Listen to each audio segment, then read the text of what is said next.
Southern Utah now, as the weather starts to cool down, some wildlife become more active, and we're talking about some deer. There's been an increase in crashes in southern Utah involving deer, so our Garrett James has the story.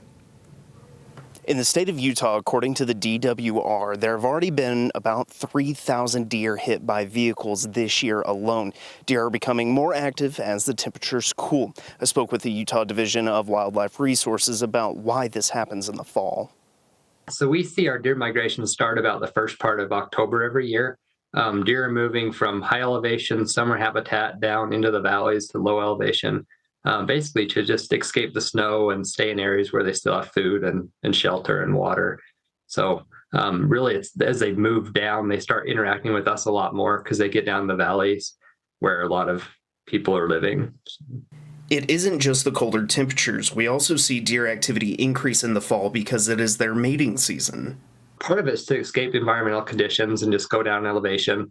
The other big thing is the deer are going to start their rut in the first part of November. And so that's when they start their mating season. And the bucks really are just walking miles and miles and miles a day trying to find does.